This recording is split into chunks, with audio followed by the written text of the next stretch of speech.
invited people from all over Wisconsin to be a part of our audience tonight. We have a lot to get to, so let's welcome the 2016 Republican presidential frontrunner, Donald Trump, and his wife, Melania.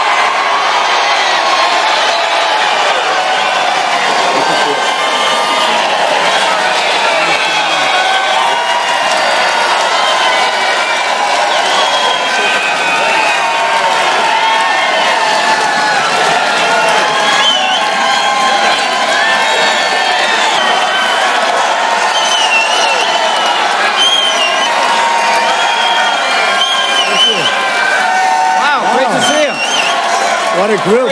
Thank you. I don't think you'd ever get sick of that, Thank right? you. This is so great. Nice place. Beautiful theater.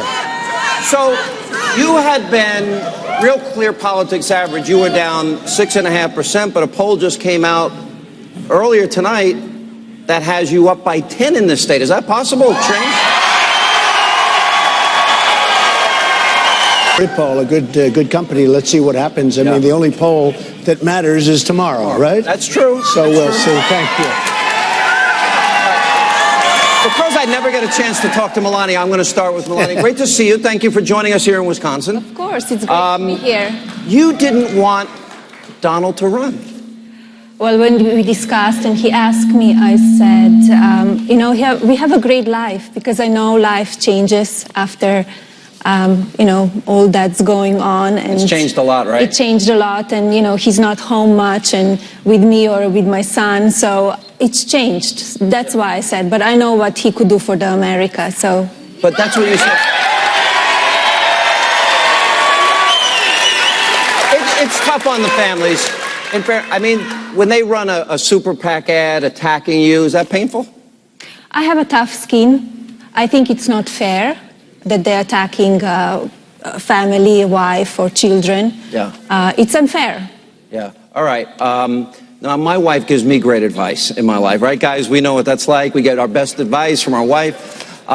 You have said you want Donald to be more presidential sometimes. Explain that.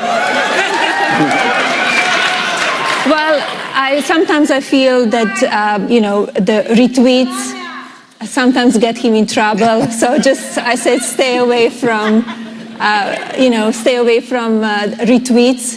And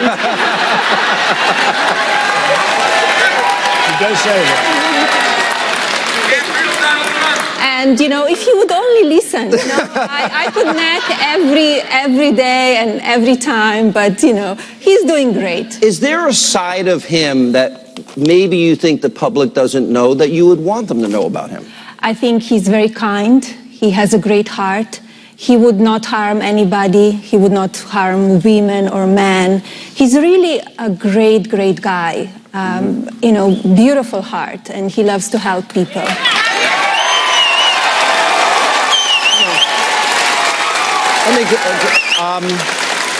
By all accounts, you had a pretty tough week. You actually said something in interviews with both Maureen Dowd and Bob Woodward that a lot of people were hoping you would do at some point, and you said, you know what, I think I shouldn't have sent that tweet out about Heidi Cruz. Well, I think I really said, hey, I could have done without it, and it's true, and I wish I didn't send it out. It would have been simpler. It was done as a little bit of retaliation, but in the end, it's so, you know, it's just something, if I had it to do again, I would not have done it. Yeah. What, you know, you just had your 8th grandchild.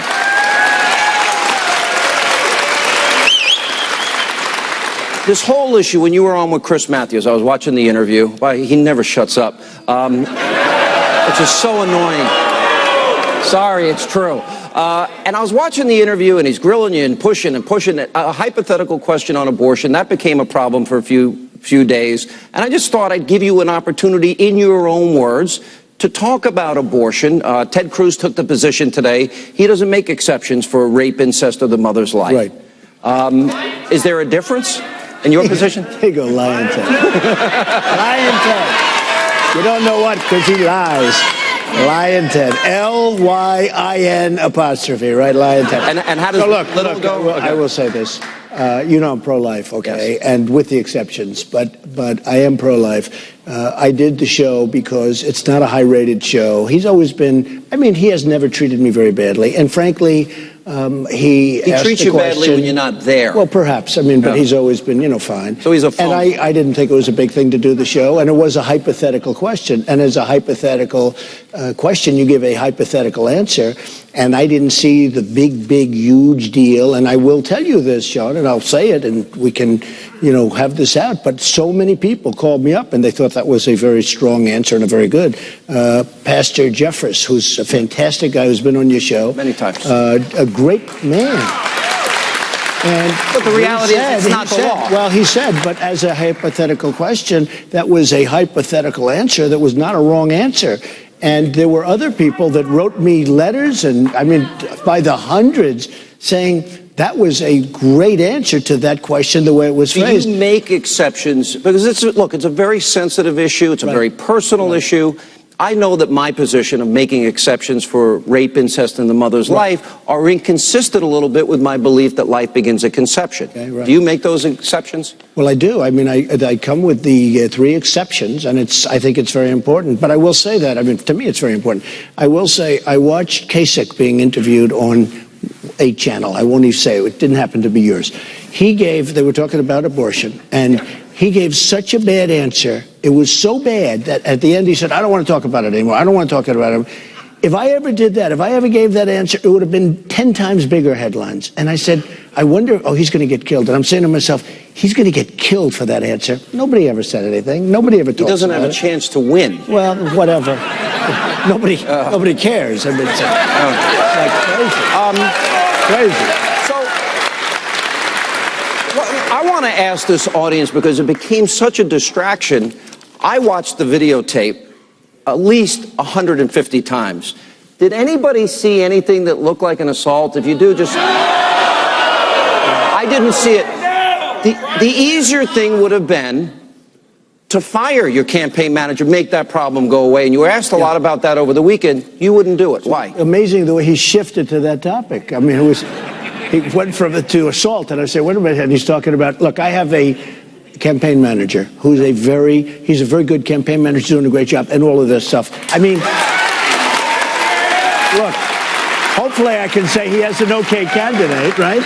He has an okay candidate, but he is, I mean, we're number 1 by a lot. We're leading by millions of votes. Nobody ever talks about the votes. By millions and millions of votes over Cruz and over Kasich. Nobody ever talks about that. And we're also leading by, we just won Missouri. Missouri just came in. But we're leading by close to 300 delegates. So we're leading by a lot.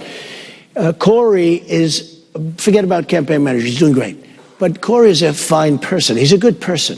He's got 4 beautiful children. He's got a wife who's a terrific woman. He lives in New Hampshire, where I have a warm spot, because that was my first victory. I mean, I love New Hampshire, right? So I have a warm spot.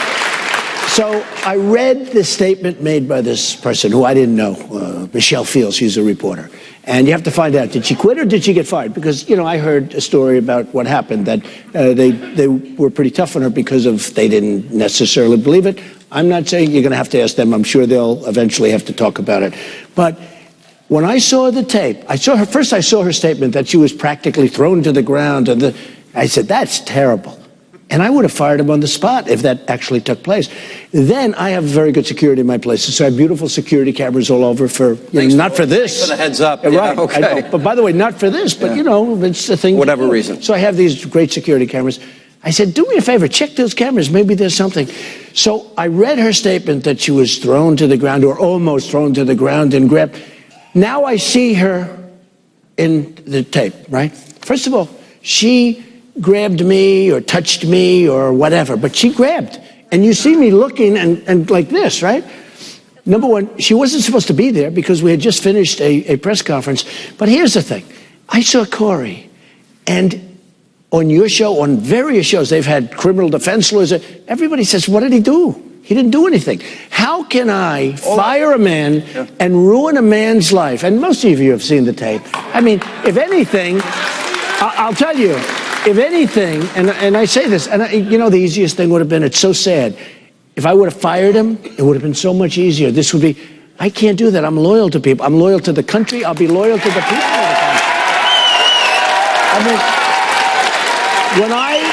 when I saw, and you know what I'm talking about, because I've seen a lot of different shows, not even yours too, but I've seen a lot of different shows where they have lawyers on, and they're showing the tape. And virtually every single one of them said, what did he do? It was almost that he was running interference. Number one, she wasn't supposed to be there. She cut in front of Secret Service. The press conference was over. It was over. And it was a long press conference. And he just put the hand out, no more questions. And she wasn't supposed to be asking me, so that's not a big deal. She shouldn't have been there. That's a certain space that you have with Secret Service, not supposed to be there. And if you look at him, he basically ran interference. I mean, it's not like...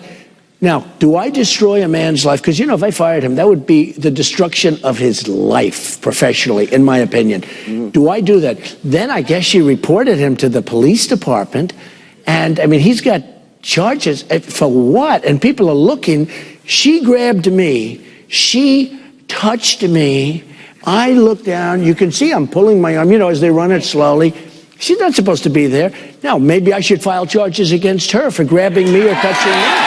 You know, maybe I should file. So I think it's... You have now been... By the way, Jupiter, Florida is a great place. I respect it. But it was a Hillary prosecutor. But I want to tell you, I want to tell you, I think it's a real black eye to justice and to criminal justice when somebody gets in trouble for nothing. And I only say, thank goodness we had that tape. Because I can imagine, you know, when she saw that tape, all of a sudden the story sort of changed a little bit. It wasn't... Remember, you have to look at her first statement, pulled to the ground or almost pulled to the ground. And it was like pretty vicious sounding. And then I saw the tape. So I think people should look at that. I think it's a great injustice. Let me ask this question. Do you remember the day you came down Trump Towers? Melania was with you. Your family was there. Yes. You've been at this, what, 9 months? Yeah, 9 months. June 16th. What have you learned the most about our political system, especially coming off of a hard week? Well, wait, what was that? You're so funny. Well, I've learned that our country is very poorly run, I can tell you that. No, I've learned there's great, and I have to say this, and you're a total professional, and there are others, but I've learned there's tremendous dishonesty in the media. Tremendous dishonesty. Beyond anything I've ever witnessed. Beyond anything I've ever witnessed. For instance, I talk about NATO, and I give this long study. I understand, you know, I get it. I get how it is. I said it's obsolete, and 2-3 days later, people say, wow, that was really something. I said that we're spending too much money. We're taking care of all the freeloaders. You know, we have 28 countries in there. We're taking care of a vast preponderance that they're not paying. And they're really not paying because nobody's asking them to pay, in my opinion. You know, I have an instinct for this stuff. They should pay. But it's really, you know, we need something for terrorism. That was set up, I think, 68 years ago or so for the Soviet Union. Well, the Soviet Union doesn't exist anymore. Russia's plenty tough. But here's the one thing. They cover my answer so inaccurately. And it's unbelievable. And every time I give a speech, I get a standing ovation on NATO and many other things. But the press takes about 3% of what I say, and they disguise it to make it look as bad as possible. So, you know, I'm very, very dishonest. What advice throughout this campaign, Melania, have you given your husband? What would you like him to change a little bit? Well, as we discussed before, I said, you know, tweeting and be more presidential. And he has, you know, great nights, and he can be presidential. But sometimes he cannot stand that somebody attacks him. Because if somebody attacks him, he will punch back 10 times harder. We got to take a break. We'll come back. Things are just getting started. 2016 Republican presidential candidate Donald Trump, his wife Melania, they're with us for the hour. As we continue, Hannity on the road. We're in beautiful Milwaukee, Wisconsin, and the Pabst Theater.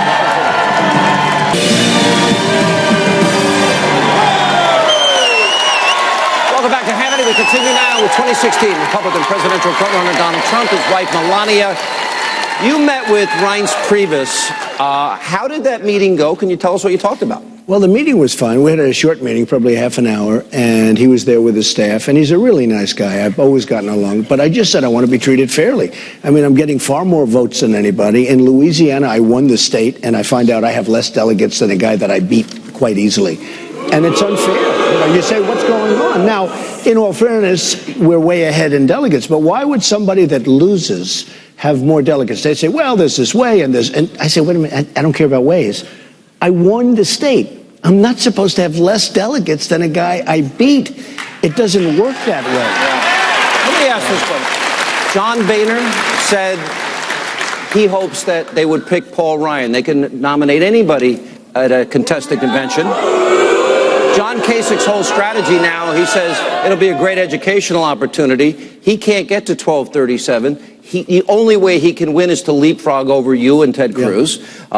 Scott Walker, in a private meeting with a friend of ours, said last week he wants Paul Ryan.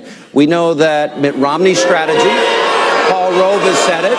There's a local radio guy who's not on my station, Charlie Sykes, has said he wants to jump over the winner. So my question to you... Stop with the names, we'll go over. Okay. First of all, Romney lost so badly. It was one of the great defeats in the history of presidential politics. And for this guy to be talking, and he knows how I felt, and I said, hey, look, he's a choke artist. He choked with President Obama, and that's not presidential to say, but I'll say it anyway. I have to say it. I always say, I want to say it until I win, then I promise I'll get presidential, okay? I drive it crazy. But Romney is nothing but a choke artist, and I don't want his endorsement. You know, if I win this, I don't need his endorsement. But the strategy is to take this from the people that won the most votes, the most states, and got the most delegates. And millions of people that are out there voting, and I have people. It's the biggest story in politics today. The Republican Party, I hate to say, because it's, you know, whatever, because I'm running, because they want to see America be great again, et cetera, all the things we're going to do. The Republican Party is getting millions of votes more than it did 4 years ago. Now, it's getting millions of votes more than it ever had. And in all fairness, the Republican Party never had that image. It was like sort of tired, exhausted, tired. And now all of a sudden you go to South Carolina, you go to New Hampshire, you go to different Nevada, and a woman working in Nevada said, you know what? And she said this on television. I'm watching television. She said, I've been in here for 25 years. They'd have like 3 people in this room. Now they had a line that was going back 6 blocks, 5 deep. And she said, I've never seen anything like this. And that's every single thing. So we had the Republicans more people than we had room for here. Well, you look at you. I mean, you were supposed to have just a little audience, and now they have to open up all the decks. Right. There's something amazing like that. So let me ask this question. There's something. If let's say you fall shy of 1237, and this is not a Chris Matthews hypothetical, but if you fall shy of 1237 and you get to the convention and it becomes contested and they try, you have more votes, more delegates, won more states than anybody else, and they try to take that nomination away from you, what is your answer? Well, let me tell you what's unfair. I was always very good. We won't let them, right? Let me tell you, I was always very good. Thank you. Wow, that's very nice. I have a question for the audience. If they tried to do what I'm describing, how many of you would want him to walk out? How many of you would not vote for whoever they picked? So they've got a big problem. Well, we have millions. Thank you. We have millions of people. We're not talking about small. You know, like as an example, above Cruz. And in all fairness to Cruz, at least he's going through this process, and it's not an easy process. But over Ted Cruz, I have millions of additional votes. Not only delegates, but millions of additional votes. I think it's really hard to do it, but I was always very good with mathematics, okay? So here's the problem we have, and that anybody in my position would have. I won, as you saw, many states. I think I have, 22, 23 states. We won a lot of states, all right? More, by far, much more than anybody else. Okay, so, but the problem is those first states, we had 17 people running. So you could win a state, you get 24, 25%, you'd win a state. But with all of those people, you had governors, you had people of great achievement. I mean, you have Ben Carson, who's a fantastic guy, but great achievement. The endorsement, Ben endorsement. And you had Chris Christie who endorsed me, but you had people of great achievement. You had governors, senators, etc. Okay, and they all had 2%, 3%, 5%. We had 17 people. So it's impossible to get to that threshold in those early states. Even now, we still have Kasich. Now, here's the problem with Kasich. First of all, I happen to think he takes votes away from me more so than Cruz. But Sean, he's won for 31. Yeah. Okay? Not good. Actually, he's won. If you add on the contest, it's more than 31. But yeah, no, I think it's more. It's probably 33 if you add on the islands and everything else. But he's won for 31, probably 33. And if I spent 2 days more in Ohio, I would have won that too. We did great in Ohio. I would have won Ohio. And you know why I didn't do it? Because I wanted to be sure that I won Florida. We won Florida big. But I would have won Ohio. But the point is this. So we have all these people. And it's very hard, therefore, to get the 50% plus one when you go. Despite that, I think we're going to do it. I'll tell you what, if we can win Wisconsin, and we are doing great, we're going to do it pretty easily.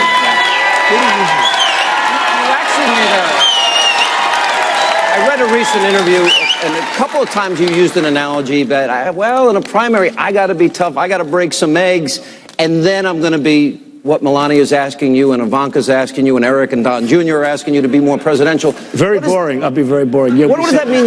How is that possible? No, he'll have Trump on it. He'll say, that was the most boring interview I've ever done. No more Trump. No, I understand. You know what Melania says, what Ivanka the same thing. You agree with her? I do, but I want to finish the job. You know, look. I do. You know, in the last debate, and Drudge, who's an amazing guy, by the way, but Drudge has a poll, right? He really is. People don't know what an amazing guy, but Drudge has a poll, and Time Magazine, and all these, you know, there's like 7 or 8 of them, online polls after the debates. I've won every single poll of every single debate. In other words, who won the debates? You know that. Now, so they told me on the final debate, be presidential, don't hit back, don't... And I tried it, and I succeeded. I was so proud of myself. It was nice. But you know what the real it was question also, is? by the way, I did good in the poll, but it was also the most boring debate of all, you have to say. I want to know, when we come back, I want to ask specifically how you go after Hillary. We'll talk about some policy issues, ISIS, the economy, much more as we continue. 2016, Republican frontrunner Donald Trump, his wife Melania, Hannity on the road in Milwaukee, and we will continue.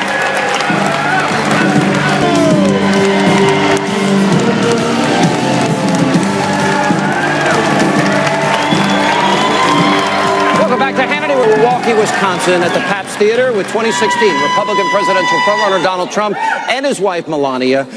I have asked you this question about the economy before. 95 million Americans out of the labor force, right. 50 million in poverty, 46 million on food stamps.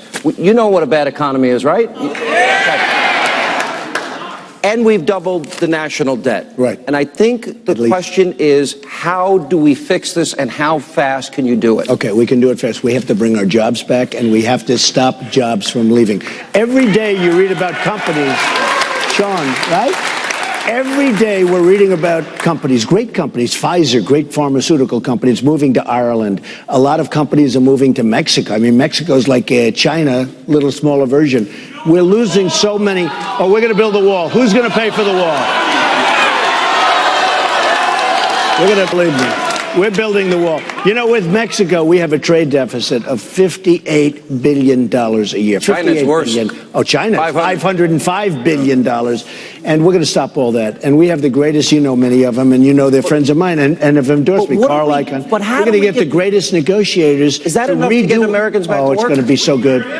We're losing all of our jobs, folks. We're losing so much. And what they do is the monetary manipulation. They devalue their currencies to such an extent, and they're grandmasters. And we have people in Washington, they don't even know what's happening to us. You take a look at Komatsu in Japan. They make tractors. Look what they're doing to Caterpillar. I mean, so many companies are just absolutely killing us. You said we're headed for a massive recession. If I'm not elected. That's right. If I'm not elected. Oh, it's still. No. So I did make the statement. Because we're in a massive bubble.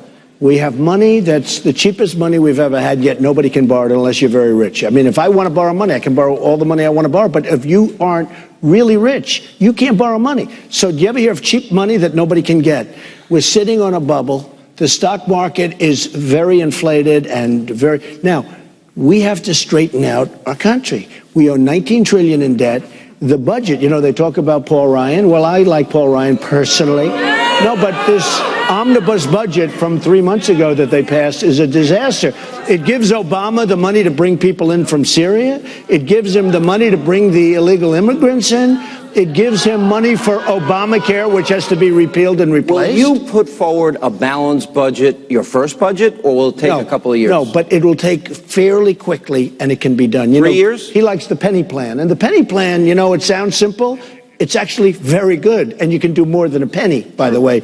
But it will take place, and it'll go relatively quickly. But what we have to start doing again, immediately, we have to make better trade deals. I'll be able to do that. That's what I do, make better trade deals. We have to make sure that these countries, you know, we protect Japan, we protect Saudi Arabia, we protect Germany, we're like the policemen to the world. We protect everybody.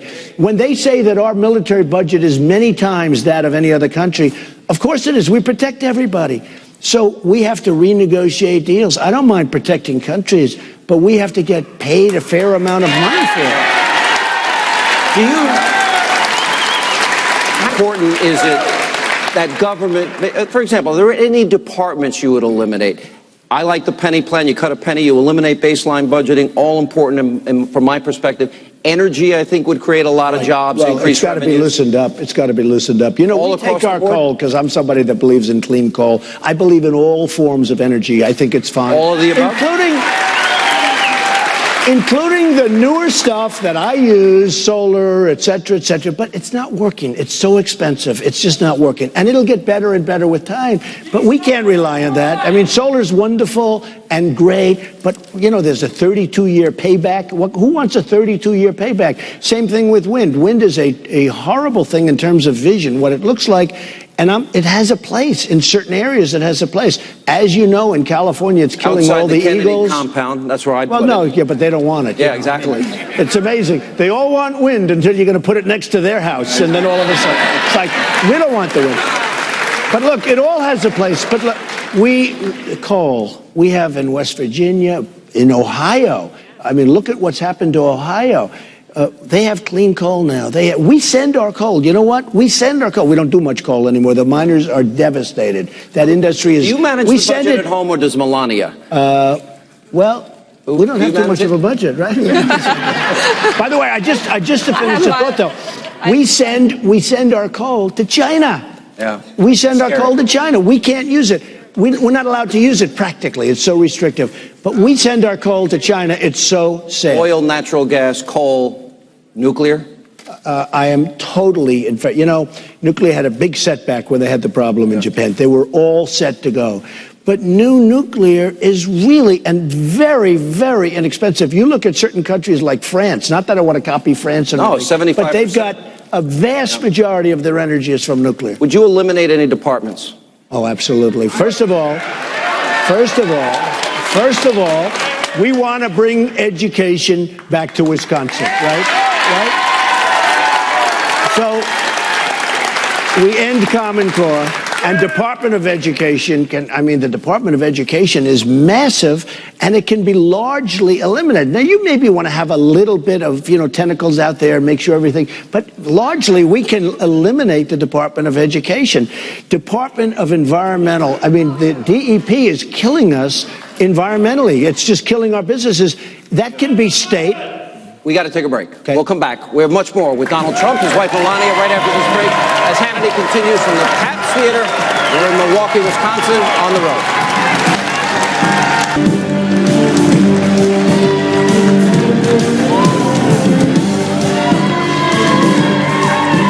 Welcome back to Hannity. We continue now with 2016 Republican presidential candidate Donald Trump, his wife Melania. All right, so the president was in Cuba doing the wave. And then he did the tango, and that was after he got lectured by Raul Castro. You're the president of the United States. I assume you wouldn't have been in Cuba, but something like Brussels happens. How would you have handled it differently? Well, by the way, speaking of Cuba, and I'm not saying we shouldn't do something eventually, but we have to do a great deal as opposed to the deal we're doing. But worst, when he landed in Air Force One, and there was nobody to greet him. To me, what can you imagine? And I said, you know, Air Force One has been around for a while. I said, that may be the first time in the history of Air Force One that the President of the United States lands in a country and there's nobody to greet him. So it's a total lack of respect. He should have left immediately. Should have left the baseball game. The wave was not a good thing, especially in light of what we're going through. But he should have left immediately and come back home to Washington, where the president belongs at a time like that. Let me ask, Obama last week was attacking you that you don't know foreign policy, and I'm thinking, all right, this is the guy that gave $150 billion to the radical Islamic mullahs of Iran. Who, by the way, and this is interesting, yesterday for the first time he's now saying Iran, not so happy with Iran, he's not so happy with the deal. I've been telling him that for 2 years, it's not going to work out. And you know, it's interesting. Hey, and I wrote a book in 2000. I talked about Osama bin Laden in the book 2 years before the World Trade Center got knocked down. And Brussels. And then I talked about Brussels recently, and the New York Times put this big story in that Donald Trump, I said, Brussels is a hellhole. Now, I know that because it's a big financial capital, and friends of mine are very much involved with Brussels, and they tell me what's going on. And the New York Times came up, and they wrote a vicious story about me talking so badly about Brussels, and then you had this horrible attack, and now everybody's saying he was right. I know what I'm doing. I mean, I know what I'm doing. And I'll bring Melania back in here because she wants you to be more presidential. We know every election cycle what the Democratic playbook is going to be. It's going to be that if you're the nominee, you're racist, you're sexist, war on women, you want dirty air and water and throw Granny over the cliff. So the question is, first of all, do you have a nickname for Hillary? Well, you know, I haven't really. I just haven't wanted to give it yet. I sort of do, but I want to knock off the next two people, and then I can focus. And then you'll reveal it. Oh, it's going to be great. But I will say this, and I think a lot of people will confirm it. Nobody has more respect for women than I do. That I can tell you. Nobody. Melania, when you read these polls or you see how they're trying to position your husband, that he's anti-woman, and they use different narratives, what are your thoughts? What would you want to say to people as somebody that obviously knows him better than anybody? I think he's the man. He respects women. He hires the women on the highest positions, and he trusts them. And he's the one that he will take care of them. He's the only one. Let me go back to Hillary. You obviously broke a lot of eggs, to use your analogy, in the Republican primary. And if she's the nominee, assuming she's not wearing an orange jumpsuit and shoes without laces, how do you have to maybe navigate a little differently because she's going to play that gender card? Well, it seems unfair to have to do so. Probably there will be some of that. It seems unfair. She's playing that card very heavily. Now, she played the card 2 months ago, and the only time I really hit her was 2 months ago, and Bernie got all the credit because she went down, and all of a sudden he started doing well. You know, when I did that 2 months ago, she went way down. I think I'm going to have to take a little credit for what's happening with Bernie because he's won, the last 6 in a row. And I'll tell you, Wisconsin's going to be very interesting. I understand he's leading in Wisconsin. It's going to be an interesting. So I don't know what's going to happen. I mean, I can't say, but I look at what's happening. You take a look at Libya. That was her baby. And a friend of mine who's very well versed in what's going on, Libya had great oil, very, very pure, very beautiful oil. You know who's got that oil now? ISIS. ISIS has that oil. They've taken that oil. So you had Benghazi, you had the ambassador and the others, wonderful people being absolutely and brutally killed. Nobody talks about the viciousness of those killings. They were vicious. And remember the famous phone call when you get the phone? Well, she wasn't there to answer the call. I mean, she wasn't there. So, without giving away, do you have your strategy? I do. I have a strategy, but already in place. It's too early. I don't even know if she's going to be the nominee yet. It's too early to use. I have 1,000 pages of research on her. I haven't. Remember, I was the one out there on Obama warning the country that he was a radical, you know, Reverend Wright, 20 years in that church, GD America, Alinskyite. Acorn, Bill Ayers, Bernardine Dohrn. No one wanted to talk about it. It says better than anything when he won't use the term radical Islamic terrorism. And you saw what happened yesterday with the French and where he had the words. They edited it out. It had to happen. He said it was a technical mistake. This is what I mean. Those 2 words or 3 words were edited out. It was a technical mistake. To think, I mean, scary. No, well, it's a lie. It's purely a lie. We got to take a break. More with Donald Trump, the Republican frontrunner, and Melania. Right after this break, as Hannity continues from the Pabst Theater, we're in Milwaukee, Wisconsin. Stay with us.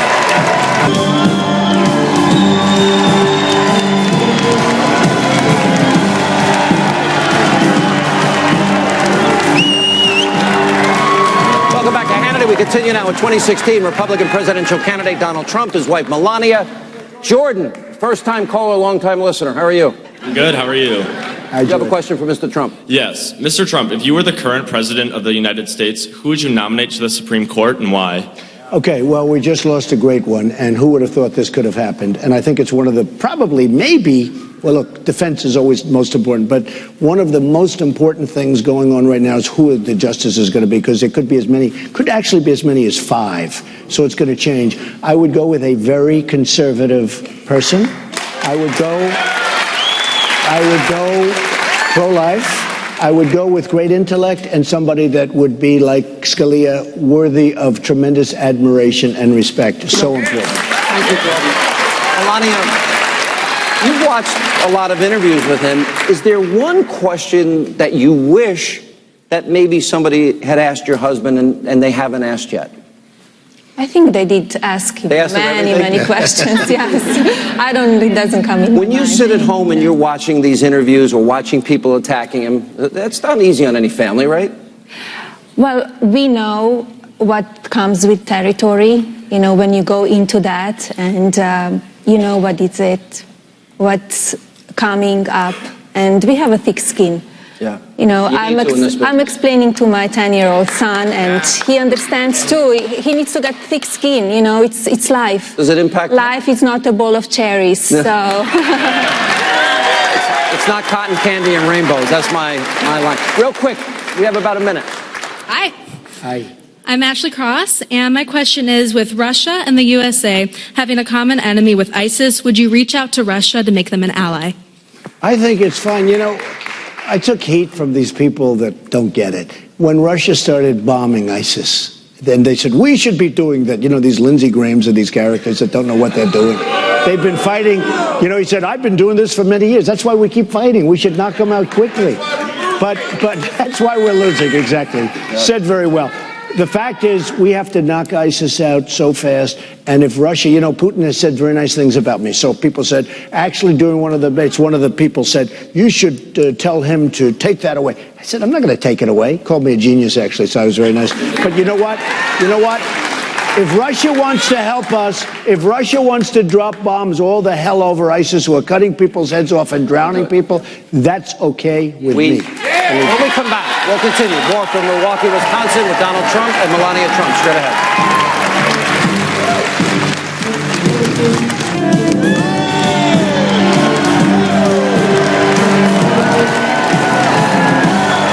All right, unfortunately, that's all the time we have left this evening, but be sure to tune in tomorrow night, 10 Eastern. Now, the polls close here, 9 Eastern, and we will have full coverage, our regular time, 10 Eastern. Did you all have a good time tonight?